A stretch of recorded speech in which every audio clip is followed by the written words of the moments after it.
Hello everyone.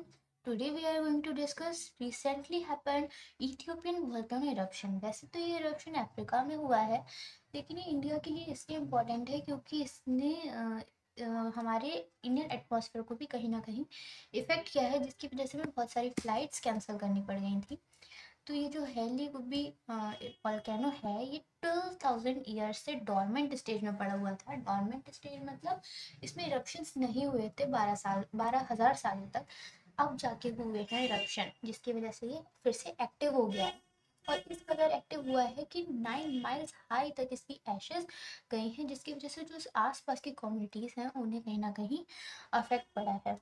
और हमारे Asia में भी इसका बहुत इफेक्ट पड़ा है, जिसकी वजह से हमें ओवर 200 कैंसिल करनी पड़ गई थी। जो और इसका जो पूरा फ्लाइट सिस्टम है, एयर रूट्स हैं, वो 36 प्लस आवर्स तक के लिए डिस्टर्ब कर दिए गए थे। अब जानते हैं ये हैली गुब्बी वोल्केनो है क्या। Basically Hayli Gubbi is a shield volcano. कैसा वोल्केनो है? शील्ड वोल्केनो है। तो और ये कहाँ लोकेटेड है? अफार रीजन में ऑफ नॉर्थ ईस्टर्न इथियोपिया। अब इथियोपिया के नॉर्थ ईस्टर्न पार्ट में जो अफार रीजन कहते हैं जिसको, वहाँ पे ये हैली गुब्बी लोकेटेड है। ये किसका पार्ट है? ये ईस्ट अफ्रीकन रिफ्ट सिस्टम का पार्ट है, जहाँ पे 3 टेक्टोनिक प्लेट्स मिलती हैं। बेसिकली इसकी लोकेशन रिमोट लोकेशन है। रिमोट मतलब बहुत सिटी से थोड़ा दूर आइसोलेटेड प्लेस है, जहाँ पे लोग ज़्यादा नहीं रहते हैं। और ये 12,000 सालों से डोरमेंट स्टेज में थे, तो इसकी एक एंशियंट डोरमेंसी इसकी स्टेज बन गई थी। और ये कौन सी पार्ट रेंज से बिलोंग करता है? एटा एली रेंज। ठीक है, ये बहुत ईस्टर्न अफ्रीकन रिफ्ट सिस्टम की सदर्न मोस्ट रेंज है। ठीक है, जहाँ पे वॉल्केनिक इरप्शन बहुत फ्रिक्वेंट हैं।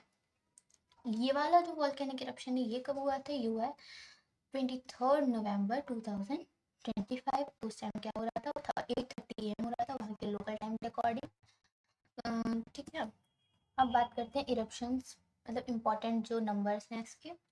तो 12,000 ईयर्स तक तो ये डोरमेंट रहा है।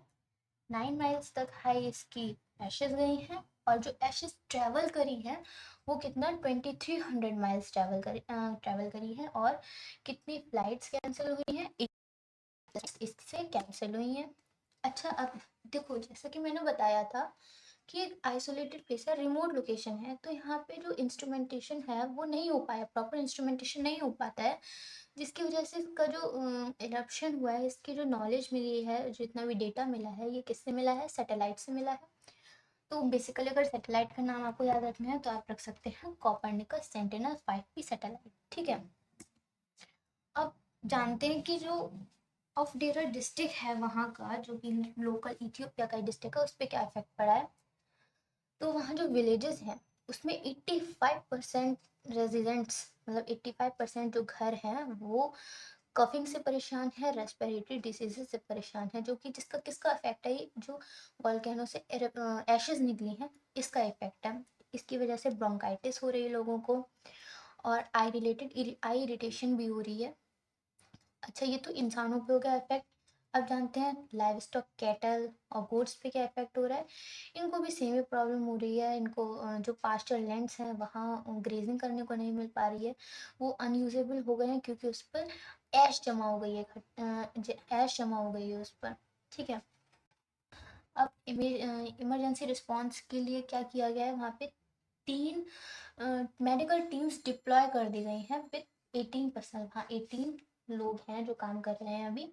कितने लोगों को ट्रीट कर रहे हैं? 450 प्लस पेशेंट्स को डील कर रहे हैं। ठीक है, अब जो इंटरनेशनल फ्लाइट डिस्ट्रप्शंस ये हुए हैं, इनका इम्पैक्ट क्या क्या है? तो इंडिया का फ्लाइट कैंसिल, इंडिया में भी फ्लाइट्स कैंसिल हुई हैं। 11 इंटरनेशनल फ्लाइट्स कैंसिल हुई हैं इंडिया में। New Delhi airport had 7 cancellations Tuesday.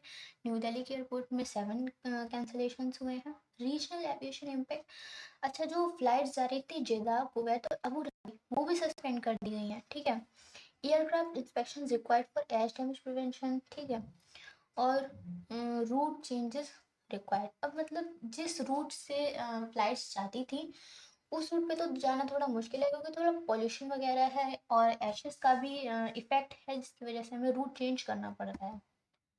अच्छा, अब हम जानते हैं कि फ्लाइट्स कैंसिल करनी क्यों पड़ रही हैं हमें वॉल्केनिक ऐश की वजह से, ऐसा क्या हो रहा है? तो हम जानते हैं कि जो वॉल्केनिक ऐश है, तो जब ये जेट इंजन्स में एंटर करती है तो क्या होता है, जहाँ जेट इंजन्स में जो टेम्परेचर होता है वो बहुत हाई होता है। कितना होता है? 1100 टू 1200 डिग्री सेल्सियस इसका टेम्परेचर होता है। जब इतने हाई टेम्परेचर पे ऐश जाती है तब वो मेल्ट हो जाती है। अब जब वो मेल्ट हो जाती है तो वो क्या बना लेती है, ग्लास कोटिंग बना लेती है अपने ऊपर। अब वो ग्लास कोटिंग जो है वो एयर फ्लो को ब्लॉक करती है जेट इंजन्स के। और जब एयर फ्लो को ब्लॉक करेगी तो कहीं ना कहीं इंजन फेलियर का रिस्क भी रहेगा, जिसकी वजह से हमें फ्लाइट्स कैंसिल करनी पड़ गई थी। ठीक है, अगर देखा जाए इस ग्राफ में देखिए आप कि इंडिया में सबसे ज़्यादा फ्लाइट्स कैंसिल की गई हैं, फिर मिडिल ईस्ट में, फिर पाकिस्तान में, फिर इथियोपिया में। ठीक है, अच्छा अब जानते हैं कि इथियोपिया का वॉल्केनिक नेबरहुड कैसा है। तो अभी मैंने ऊपर आपको बताया था कि ईस्ट अफ्रीकन रिफ्ट सिस्टम है यहाँ पर।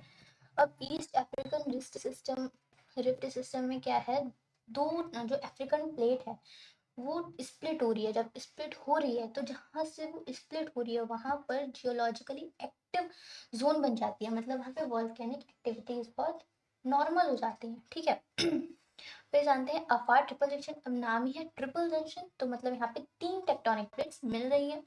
कौन कौन सी प्लेट्स मिल रही हैं? अफ्रीकन, सोमाली और अरेबियन। ठीक है, यहाँ पे भी क्या हो रहा है, जहाँ पे ये मिल रही हैं वहाँ पे भी एक वॉल्केनिक एक्टिविटी जोन बन जाती है, यहाँ पे वॉल्केनिक इरप्शंस बहुत फ्रिक्वेंट होने लगते हैं। अभी और ऊपर हमने बात करी थी एटा एली वॉल्केनिक रेंज की। ये ईस्ट अफ्रीकन रिफ्ट सिस्टम की सबसे सदर्न मोस्ट रेंज है ना। और हेलीगुबी, इसमें तो अभी ही हमारा इरप्शन हुआ ही हुआ है। इथियोपिया में कितने वॉल्केनोज हैं? 50 वॉल्केनोज हैं। अब ये 50 वॉल्केनोज कहाँ कहाँ हैं? एक तो एटा एली पूरी रेंज है, उसमें भी वॉल्केनोज हैं। ठीक है, इथियोपिया वॉल्केनिक नेटवर्क, इसमें भी वॉल्केनोज हैं। डेलाफिला, हेलीगुबी, फेंटेल, डोफन, डाबहू। ठीक है, इन सब में इरप्शंस भी हुए हैं। लेकिन जो हेलीगुबी था ये थोड़ा डोरमेंट था अब तो नहीं रहा डोरमेंट। ठीक है, countries with most active volcanoes जानते हैं, थोड़ी स्टैटिक भी जानकारी ले लेते हैं। तो सबसे ज़्यादा अभी किस में है? यूनाइटेड स्टेट्स में 165 एक्टिव वॉल्केनोज हैं। जापान में 118, रशिया में 107, इंडोनेशिया में 101, चिले में 90, इथियोपिया में 50। ठीक है, अब मेजर भी थोड़ा हम याद कर लेते हैं। देखो यूएस में क्या है, हवाई है। जापान में माउंट फूजी है। रशिया में काम चटका है, इसमें भी हमारा अभी इरप्शन हुआ था, 2025 में ही हुआ है। इंडोनेशिया में मेरापी, चिले में बेलारिका और इथियोपिया में हाइलेबुबी। ठीक है,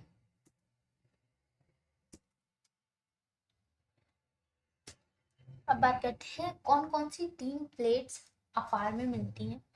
तो अभी मैंने बताया कौन कौन सी 3 प्लेट्स मिलती हैं अफार जंक्शन पे, अरेबियन, सोमाली और नुबियन। ठीक है, ये दोनों मिल रही हैं। ठीक, एक दूसरे को अब अलग अलग खींच रही हैं। ठीक है, तो इसमें इसका प्रोसेस क्या है, एक कॉन्टिनेंटल ड्रिफ्ट प्रोसेस। जब ये प्लेट्स यहाँ पे मिल रही है, मतलब तीनों प्लेट्स का जंक्शन है यहाँ पे, लेकिन ये मूव किधर कर रही है, एक दूसरे से अपोजिट डायरेक्शन में। तो इसकी रेट क्या है, 1 to 2 सेंटीमीटर पर ईयर। मतलब एक साल में 1 से 2 सेंटीमीटर ये दूर जा रही है। ठीक है, अब ये दूर जा रही है तो इससे क्या होगा, अफ्रीकन कॉन्टिनेंट सेपरेट हो जाएगा, है ना। सेपरेशन तो ही होगा जब कोई चीज अलग हो रही है। तो फिर क्या आता है, रिफ्ट वैली फॉर्मेशन। अच्छा, अब जब प्लेट्स एक दूसरे से अलग जा रही है तो रिफ्ट तो बनाएगी, और तो जब रिफ्ट बना रही है तो वहीं पर क्या बन गया, east African rift valley system. ठीक है, अब जब रिफ्ट बना रही है तो वहां से मैग्मा भी राइज होगा फ्रैक्चर्स में से। ठीक है, फिर जब मैग्मा राइज हो जाता है और वॉल्केनिक इरप्शंस हो जाते हैं। अब जब हो जाते हैं तो लेकिन और जो रिफ्ट बड़ा होता जाएगा धीरे धीरे, सालों में 10 मिलियन ईयर्स में, जब ये रिफ्ट बड़ा हो जाएगा तो यहाँ पे सी वाटर आ सकता है या फिर कोई भी वाटर आ सकता है, तो ये ओशियन बेसिन भी बना सकते हैं। और यही प्रोसेस होता है कि ओशियंस बने कैसे, मतलब ऐसे भी बन सकते हैं कि प्लेट्स थी वो अलग हुई, रिफ्ट बना, रिफ्ट में पानी आया, फिर बन गए ओशियंस। अच्छा, कुछ वार्निंग साइंस भी दिए गए थे इरप्शन से पहले, मतलब नेचर है, देता ही है। क्या हुआ, स्मॉल स्मोक बाय लोकल्स ने जो वहाँ के लोकल पीपल थे उनने देखा। अब देखो जहाँ पे हैले गुब्बी है वहाँ तो लोग नहीं रहते हैं, लेकिन कुछ डिस्टेंट लोकेशंस पे लोग रहते हैं, वहां से उन्होंने धुआं देखा। अब अंडरग्राउंड ट्रिमर्स होते हैं जो कि थोड़ा इग्नोर हो जाते हैं, नोटिस नहीं हो पाते, क्योंकि वहाँ पे प्रॉपर इंस्ट्रूमेंटेशन है ही नहीं। मैग्मा मूवमेंट अंडरग्राउंड, अब अंदर कॉन्वेक्शन करंट्स होते हैं, उन कॉन्वेक्शन करंट्स की वजह से मैग्मा मूव करता है। जब मैग्मा मूव करता है तो वो प्रेशर लगाता है, जब प्रेशर लगाता है फिर कब तक प्रेशर लगाए, एक लिमिट तक प्रेशर लगाता है, फिर जब लिमिट क्रॉस हो जाती है तो वॉल्केनिक इरप्शन हो जाता है। ठीक है। अब जानते हैं ऐश क्लाउड कौन कौन से कॉन्टिनेंट पे जा रहा है। अभी मैंने ऊपर बताया था कि ये 2300 माइल्स ट्रेवल कर चुका है, और अभी ये किधर जा रहा है, चाइना पर जा रहा है। इंडिया पे तो निकल गया, अब ये चाइना की तरफ जा रहा है। ठीक है। अब जो लोकल कम्युनिटीज हैं, अब जैसे कि दिल्ली है, दिल्ली में भी सेमी प्रॉब्लम्स फेस करेंगे लोग। कैसी, respiratory problems like coughing, bronchitis, ठीक है, एजमा, क्रॉनिक ब्रोंकाइटिस। ठीक है, इमरजेंसी भी हो सकती है, तो लोगों से ये अपील है कि दिल्ली में लोग जो भी लोग हैं वो मास्क लगा कर घूमें। ठीक है। लाइव स्टॉक हेल्थ, अब कंटेमिनेटेड वाटर, जब ऐश है आएगी वाटर को भी कंटेमिनेट करेगी, तो ये जो एनिमल्स हैं उनकी हेल्थ को भी इफेक्ट कर रही है। ठीक है।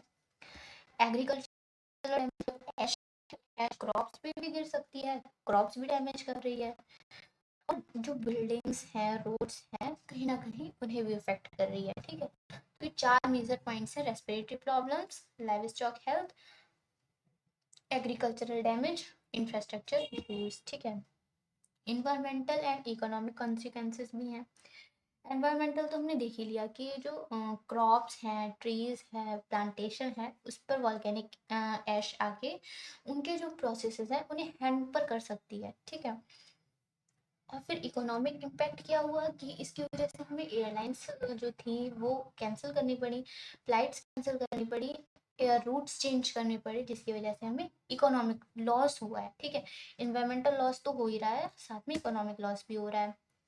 इमरजेंसी के अब रिस्पॉन्स एफर्ट्स क्या होनी चाहिए, तो पहला तो हमें मोबाइल मेडिकल टीम्स होनी चाहिए वहाँ पे, तो हमने भेज दी है, मतलब वहाँ पे डिप्लॉय कर दी गई हैं, जिसमें 18 पर्सनल्स थे। 3 मोबाइल मेडिकल टीम्स वहाँ पे डिप्लॉय हो चुकी हैं। गवर्नमेंट का कोऑर्डिनेशन भी है तो जैसे WHO है, यूनिसेफ है, रेड क्रॉस है, सब लोग इथियोपियन गवर्नमेंट के साथ कोलैबोरेट कर रहे हैं, कोऑर्डिनेशन कर रहे हैं। ठीक है। एविएशन सेफ्टी का भी ध्यान रखा जा रहा है। अगर ऐश ज़्यादा है तो हमारा फर्ज यही बनता है कि हम अभी फ्लाइट्स को रोक दें, नहीं तो इंजन फेलियर की वजह से बहुत लोगों की लाइफ का भी लॉस हो सकता है। एटलीस्ट हम लाइफ का लॉस तो बचा ही सकते हैं। Scientific response and monitoring, satellite remote sensing, ये हम क्या कर सकते हैं, मॉनिटर करते हैं चीज़ों को कि आगे आने वाली चीज़ें हैं उन्हें कैसे मॉनिटर कर सकते हैं। सैटेलाइट रिमोट सेंसिंग है, सीस्मिक नेटवर्क्स हैं, ऐश एडवाइजरी सेंटर्स हैं, इंटरनेशनल कॉपरेशन है। ठीक है। अब चैलेंजेस ये हैं कि रिमोट लोकेशंस पे हमारी प्रॉपर इंस्ट्रूमेंटेशन पॉसिबल नहीं है ना, कि आप डिप्लॉय कर दो इंस्ट्रूमेंट्स और फिर देखो, क्योंकि मेंटेनेंस रिक्वायर करते हैं ये सब चीज़ें, इसीलिए ये हमें सैटेलाइट रिमोट सेंसिंग, मतलब जो सैटेलाइट से चीज़ें सेंसिंग कर सकते हैं हम, वही इम्पोर्टेंट है।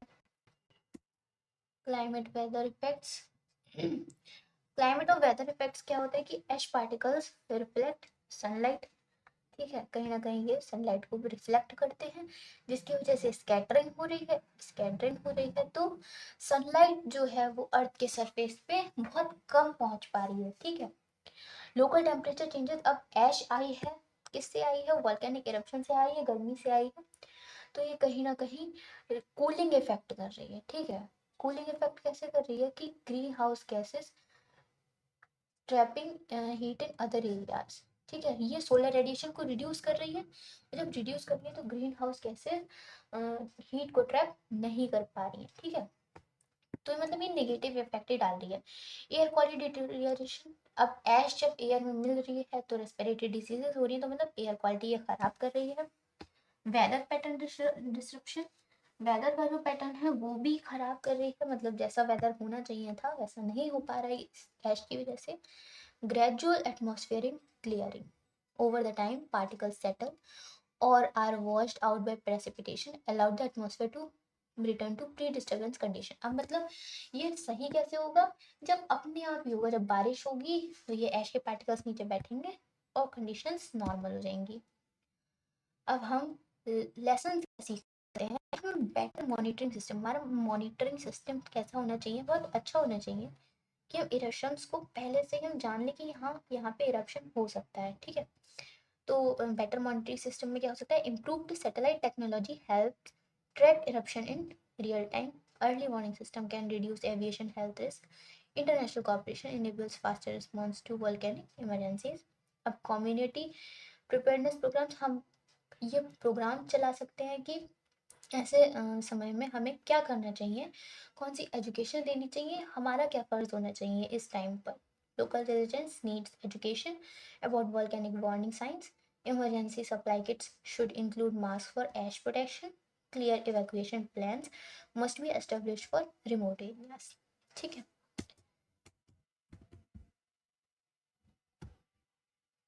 थैंक यू फॉर लर्निंग, मिलते हैं नेक्स्ट वीडियो में।